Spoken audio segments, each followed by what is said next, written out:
going to be about aliens, my contact with aliens, contact with UFOs, contact with Bigfoot.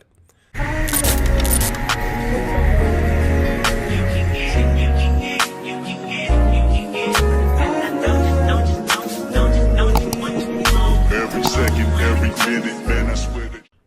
Good morning, everybody. My name's Keon, and I've got a new microphone, as you can see, and this is another episode of 333, when I wake up in the middle of the evening, around 3 a.m., and, usually I'll just sit there and just be in my head for a little bit, and then I'll fall back asleep, but lately, I have been getting up and recording about a 33-minute video about whatever topic happens to be floating in my mind that morning. And this morning, the topic is a very interesting topic, and that's why this is one of my favorite hats. I don't wear it out in public all the time.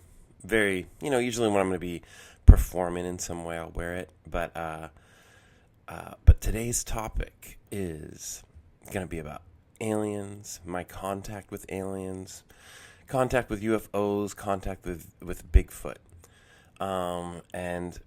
Because it's pretty interesting. I take some of these experiences that I have for granted.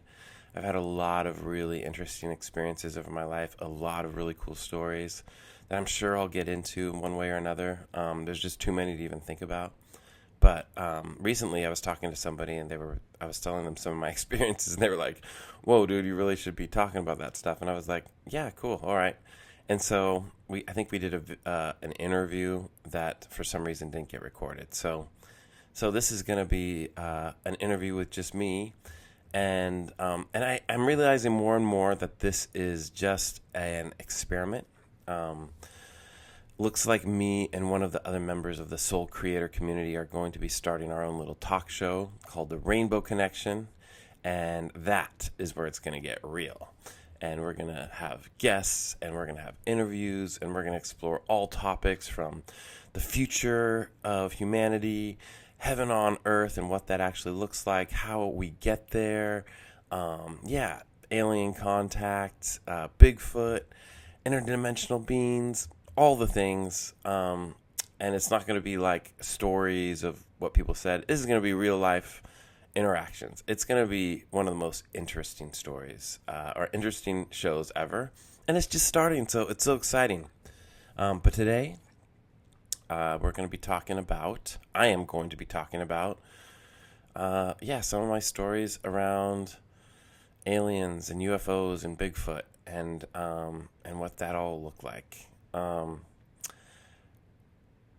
And I'm there's certain things to talk about in those areas that I feel like are just won't make tons of sense to a lot of people, because it's just because of the whole nature of it and how they work and how I am able to travel to other planets sometimes. I haven't traveled to other planets that many times. I think maybe 2 different times that's happened. I've been visited by aliens and clearly remember that happening 2 different times. Once, both of those times were like in my sleep. It could have been looked at as maybe sleep paralysis or something, but it was different. For me, it was a very significant night. I think this is totally like not professional or anything, but I think I'm going to just get into it. And talk about just even recently in the news, there's been talk of UFOs, I guess. I don't watch the news. But I hear that that's a topic that's kind of, coming up, is UFOs are being seen. They're talking about it in the news finally. And it's probably, it's been happening for a long time. I don't know why the news is deciding to talk about it now, but you know what? I think it's because now is the time that we need to start talking about it. It's time for humans to start realizing that we are not alone in the universe, and that we are being visited quite often. I think if we could just turn the lights on, we would just everybody would see ships and stuff in the sky, whether you're in a major city or you're out in the country. That's what I think. I think a lot of ships are cloaked in certain ways, and they may look like clouds, but they're actually just ships that are made to look like clouds. But I don't know. I actually don't know that. But that's something. I've had some experiences with aliens that and UFOs that make me believe that there are certain cloud formations that hang out close to the floor, and they're just, when you look up in the air and you see certain clouds that are just sitting there, it's a perfectly clear day and there's just some clouds sitting there, that might be what it is, maybe not all the time. But yeah, where do I go? Where do I start with this? I'm going to start with this. I'm going to start with Bigfoot. I had an experience in 2011. No. Yeah, I'll say starting in 2011, I started experimenting really deeply with meditation and getting into meditative states, and I was starting to, I'd say, like, connect with something, beyond this planet. One of my first ayahuasca ceremonies, I got a download that ayahuasca could be used as like a telephone for calling on other, talking to aliens. That was one of the things you could talk to. You could talk to aliens, you could talk to angels, you could talk to, all sorts of things. But you could talk to people who have passed away. But one of the things were aliens, and I had this little section of it was my second ayahuasca ceremony where it was like aliens, and it was like, oh, whoa, I'm kind of interacting with aliens a little bit. And after that, things got really real. When I went down to Peru for the first time, I had an experience where I was taken through kind of like a portal of some kind. I'd call it like a portal. I was definitely guided through kind of just a path. Somebody had to actually lead me through this path, and once I got there, I got into a portal, I guess I'd call it. There's certain things like along this path that I didn't know what was actually happening, but on the other side of this travel, I guess I'd call it, I was standing on almost like a patio of an alien planet that seemed, a lot like this one in a lot of ways. It was really, really, really beautiful. And I was standing on the patio of this planet, and there were two aliens, standing kind of far away from me, kind of looking at me in my direction. And they kind of were checking me out, seeing what my reaction was, and maybe kind of seeing, like, once I arrived, like, if I was nervous or if I, what was my reaction to them. One of them was very tall, one of them was shorter, and when I saw them, I kind of opened my arms, like, yay, you want to give a hug? And that was my first time meeting them, and they were like, oh, and they did the same kind of thing, and I think they approached me, and I think we must have given a hug or something. I mean, I don't remember for sure if that actually happened. I don't remember, any specifics as far as touching, like, or feeling the touch of an alien, but or one of these beings, I should say. But I know the gesture of the hug was like a big moment where they realized that I was not afraid, that I was like my energy was welcoming. I wanted them to come close, and they did. They came close after that. And not only did they come close, but there was kind of like it seemed like there was an event that was going on at this place that was kind of all about me.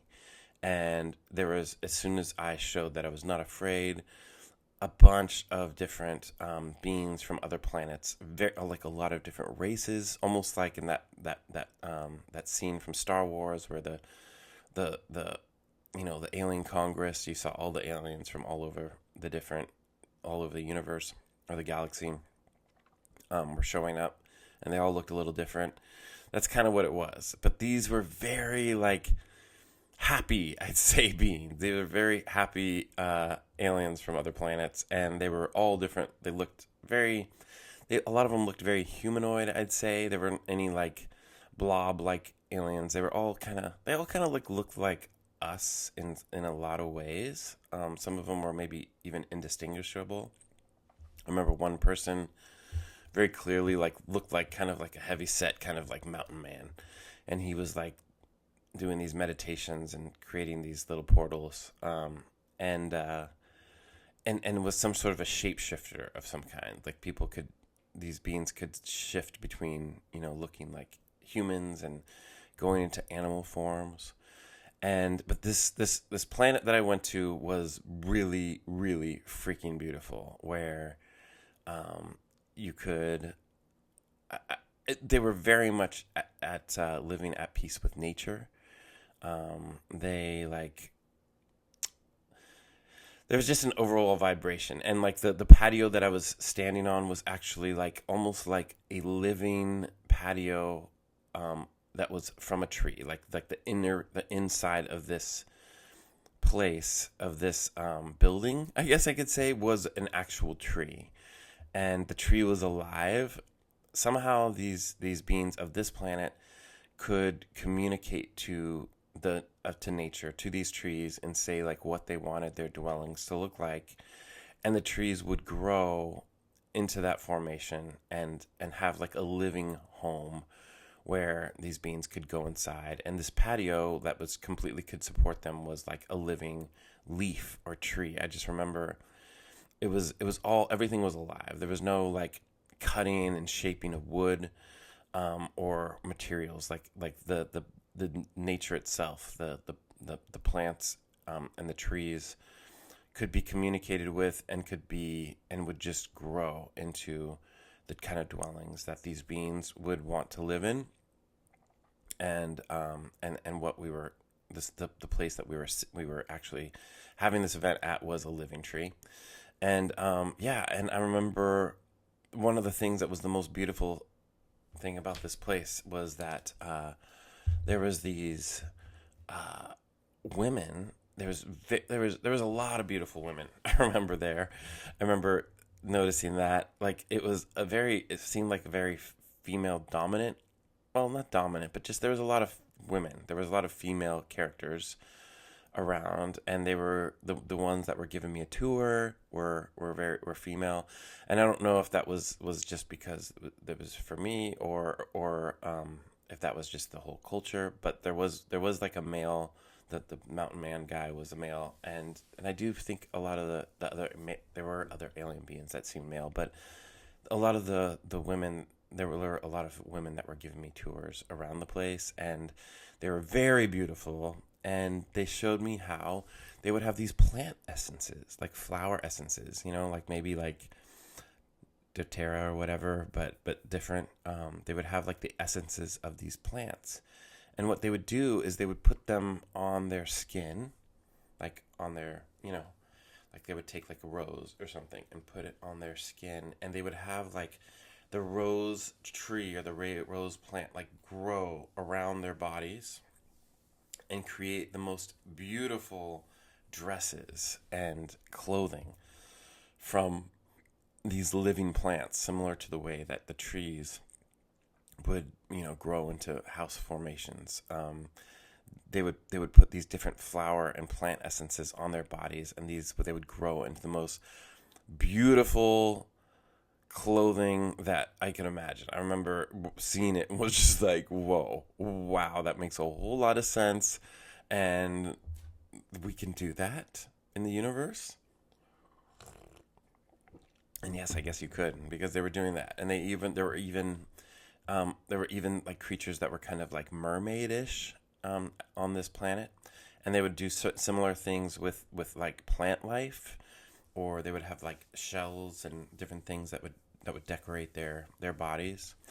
But yeah, it was beautiful. And I remember at one point they took me into this place where there was this light or this energy that was coming up from the bottom of like almost like the inside of the planet. It was like inside the tree, at the center of the tree, and there was like this light coming in from, the center of the tree down to its roots, it must have been, and back and up.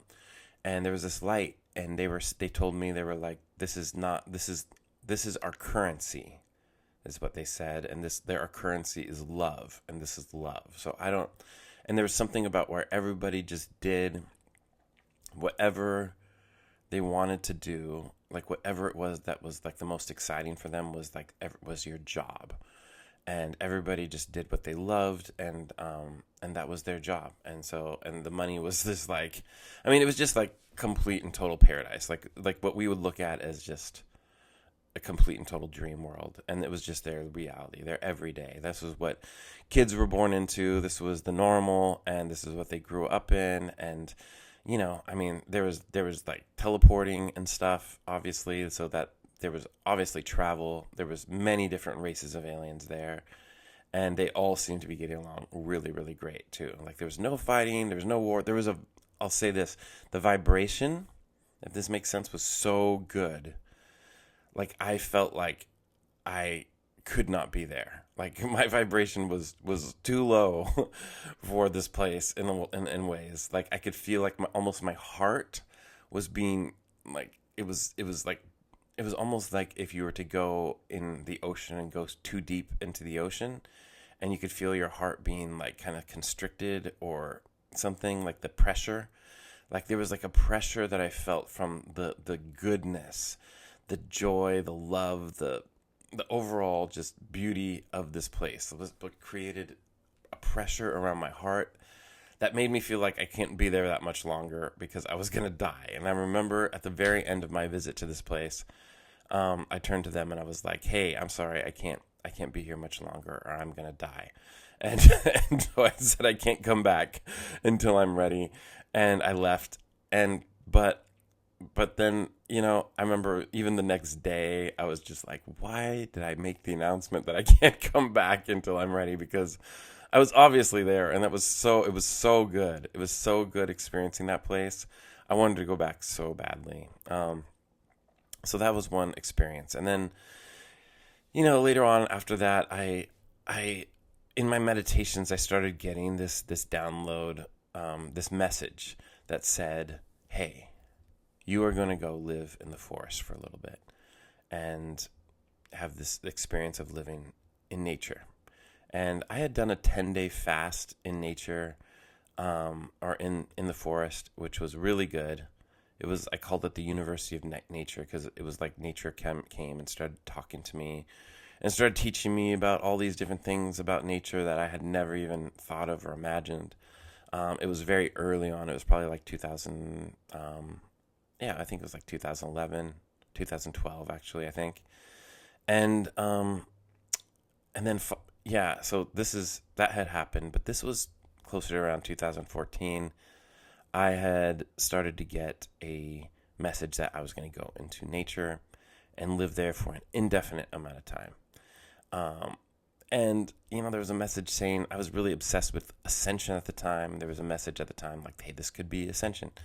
So I was excited, and I didn't know how to plan it, but I had it in the back of my mind. What do they call it? ASMR, but you drink tea. Well, friends, what happened was all of a sudden I was taken. Well, it happened very synchronistically. I had a friend that told me, hey, we're going to go on a trip. And I said, great. And this friend was a kind of a different kind of friend. Very random, very spontaneous. Didn't really explain a lot, but I was in a place of trust at the time where I was just like really being guided by the universe. And, people who were spontaneous and random, who seemed that they were kind of not from this planet, and didn't explain a lot, were like fun for me. I was like, cool, like trust, anything that kind of like allows me to explore my trust and my, you know, trusting in the magic. I was all for it. And this friend was perfect for that because he wouldn't explain a lot. He would just be like, we're going to go somewhere. I'd be like, cool. And he said we were going to go on a trip. And so I packed a bag. And as I was packing this bag, I was feeling like I was going to ascend. I was going to go to some place I just was ready. I was ready for a big experience. I was kind of ready to never come back to civilization, perhaps. But I packed a bag. I packed it light. And this friend drove me off. We went out. We were going towards California, and then one morning, on the way there, on the way there, it was like 5 a.m. or something. We'd been driving all night. Him, his girlfriend, and her kids. We stopped off in this forest near Mount Shasta, and took a walk. And as I walked through that forest, like I started feeling beauty, a magic, something. I started feeling a feeling that felt really good. Maybe a little bit comparable to that alien planet I went to, but not anywhere close to that good, but good enough that I was just like, oh my God, it feels good. And I started running ahead. I walked into the forest. I went and walked up into the forest, and I was kind of in a really beautiful space. And I must have lost track of time, because when I went back to where the car was, he said, "Hey, we waited for you. We didn't know where you were, so here's your stuff." And he just left my stuff there, and with a note, and said, "Good luck." Now, that seems like mean and stuff if we're talking about normal people, but it really felt like on some level he knew that was what I was supposed to do, even though we hadn't talked about it. And when I saw that, I wasn't mad at all. I was like, nice, perfect. I was like, this is what I'm supposed to do. I was prepared to fast. I didn't have a lot of food with me, almost no food. I was prepared to fast. I like fasting. It doesn't freak me out. The water, I was already drinking the water there out of the streams, and it was like cleanest water. Like this area, I later learned. I didn't know this at that time. I just started drinking the water, and the water tasted so good. And later I learned that some of the cleanest water in the world is in this place. It's called Castle Crags National Park. And I ended up just settling in to that forest and living there. And as I was living there in that forest, I started getting some telepathic messages, I'd say. And those messages were like, kind of like, make a camp near the bottom, near the road, spend some time there, and slowly you'll be invited to come up higher and higher. And there was this mountain peak, I'd say. I had this book about Geronimo or something, and there had on the cover of the book was this mountain peak, and the mountain peak was very similar to the peak that I was looking at, that I could see in this forest. And there was this kind of internal invitation to come up higher and higher up the mountain every few days. And so I started at the bottom, and as I was in that forest, I started to acclimate to being in nature. And all I'll say is, I started learning about the language of nature. I would follow birds. When birds would fly into my way or something, I would pay attention to them. And then if they would look at me and go into the forest, I would follow them. They would almost always lead me to something that was kind of interesting. And I felt like I was being telepathically communicated with. And as time went on, and I was continuing to be invited to go up, move my camp further up the mountain, I would get kind of internal thoughts like, hey, what do you want your next camp to look like? And I remember specifically in the beginning, I was like, well, it would be cool if I found a little camp that was under a cave near the water, and then I could build a little rock wall, and then I could camp under the cave with with the rock wall kind of protecting me from the elements. And I would go up a little bit further up, and I would see that there would be a rock wall already built under a cave near the water exactly.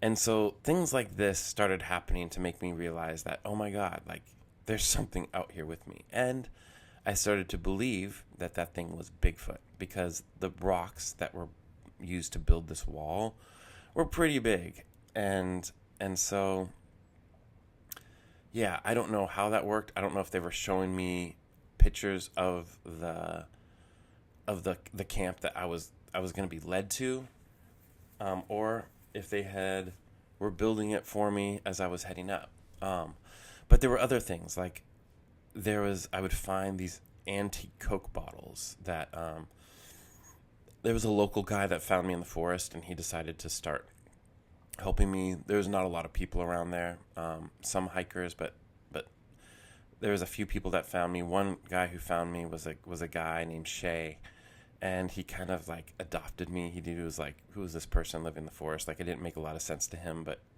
he would come to my campfire. He would bring me tents when it was going to be raining. He'd bring me some snacks and food, and he liked me and I liked him. Yeah, he would kind of take me on tours and stuff of the forest, of the things that he knew. But I would find these Coke bottles, and he was like, "Where did you find that? That's a freaking antique. I've never found anything like that anywhere." And I was like, "Well, it was just sitting there on the rock," and I thought that the Bigfoot were leaving me these things. And I was truly having these conversations in my head, and they were taking me into the forest. They were showing me what to eat, which they were showing me to eat these Amanita muscaria and Amanita pantheria mushrooms. They said they were kind of telling me that this is what to eat that would help me kind of become more interdimensional, I think. And at one point I remember, because I never actually physically saw them, I told them, like, hey, why don't you show yourself to me? Like, I was like, I'm not afraid. If I see you, I'm not going to freak out. Like, I'm going to be calm. I'm just going to sit here and I'm going to meditate, and you can just show up to me, and it'll all be good. And they told me this, which was really interesting. They said, even though that you are not afraid, and even though you may not react, even your most slightest excitement, your excitement, your the slightest reactions would be painful to us. And I thought that was really interesting. Like, they said they could not show themselves to me because my reactions to them would be painful to them. And what I have since thought, because I've thought about that a lot since then, about, wow, that's really interesting that they said that. And I just think that the Bigfoot are incredibly empathetic. Like, they really feel emotions. They feel reactions. They're gentle creatures. Like, all this stuff about Bigfoot being seen and people out searching for Bigfoot, you're never going to find them. I don't think there's never been people having accidental Bigfoot sighting. If people see Bigfoot, it is because they want to be seen. I mean, I don't know. That's what I think from my experience. They seem to be very aware, and they were really, they told me that they didn't want to be seen by me because of my reactions to them, even though they were fully on communicating with me and building things for me. They were inviting me near the end of my time there, and I was there for like 2 months. They were inviting me. They were like, come up to the top of the mountain. They were kind of asking me to just come with them and not return to, civilization. They were inviting me to what it seemed to be like they were inviting me to kind of leave and go with them. And, later I'd heard things about that area, and that there are little areas where you can actually enter into maybe inner earth or something. And, I was considering that. But there was also an inner calling calling me back. Like, I missed my friends, my human friends back in Portland, Oregon. I miss them, and I miss them a lot. And I thought about going and getting them and bringing them back, but I felt like the Bigfoot or whatever it was talking to me was saying you should come deeper with us. We'll take you in. It might take some time, but if you let go and come with us, we'll take you. And I didn't. I actually chose to go back to Portland to see my mom, to see my family, to see my friends. And when I did, I actually kind of regretted it. I regretted leaving. I regretted not following Bigfoot into the forest, to the top of the mountain. I regretted going back so soon. And, not long after going back, I went through my dark night of the soul, which is something that I'll definitely talk about later on. And when I was in that dark night of the soul, I knew I was not, when I went into that forest, I was in a place of total fearlessness. I had no fear.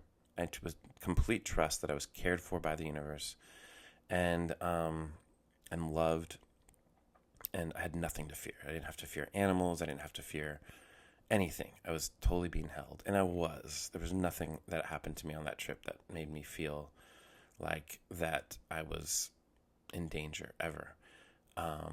But when I went back to civilization, and then I went through my dark night of the soul, I left that place of fearlessness and entered into a deeper state of fear for a time.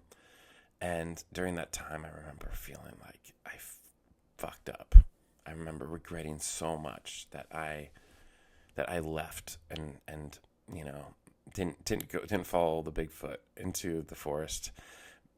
So, but you know what? But now I don't regret it. I'm glad that I came back. I'm glad that I had my dark night of the soul. I'm glad that I'm on the other side of that. I'm glad that I'm here sharing my story with all of you. I know this is just the beginning, and this is practice. But yeah, I also believe that we as humans are going to start coming into contact more with aliens, and even aliens that are here already, and maybe aliens that are kind of hanging around our solar system that are starting to show themselves. I think the human race is evolving. I know I have found what I believe to be heaven on earth that exists inside of my heart, and I'm going to be talking about that more. I'm going to be helping others find it. And it's just the beginning of it. And I'm super excited. And yeah, I have more stories to share about my interactions with seeing UFOs. I've seen UFOs in the physical several times. And also I've visited other planets and seen things and how they work, and how with other planets and I guess you could say alien planets that look a lot like us, and seeing how they do things.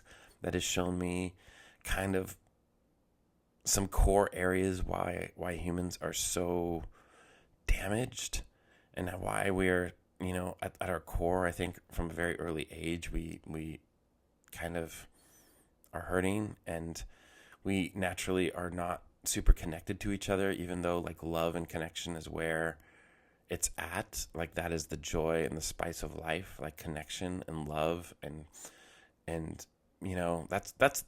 doesn't matter where you are. That's where it gets the most exciting thing in the universe is love and connection. It's the most beautiful gift. And we on planet Earth have these things that we do, and who knows why, that kill that. Our families are kind of killed, are not very as close.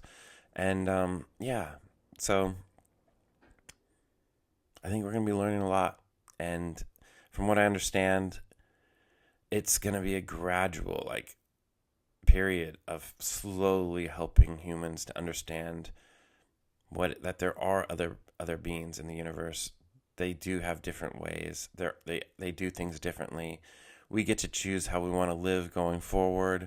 We're going to have the options of visiting other planets, not just through astral travel, or however the way I was traveling. I don't really understand if that was astral or whatever. It doesn't feel like astral. I felt like I was in my body. Yeah, we're going to have a lot more interactions, and it's going to be really good. Things are going to get good, but we just have to start loosening our soil and accepting and embracing that, we're not the only ones here. And our way is definitely not the best way. Our way on this planet is pretty messed up. Pretty messed up. The more and more I look at it, the more and more I see it, I'm just like, geez, man. Like, our healthcare system, the way we care for each other, the way we do money, the way most of us live our lives is like kind of in a slave, living in a cubicle, and we think, wow, we're lucky. I mean, our connection with nature, cutting nature, chopping up animals, yeah, it's bad. But you know what, though? It's going to get better. We're going to learn. We're at a turning point now. And so thanks for watching today. I hope this one is interesting.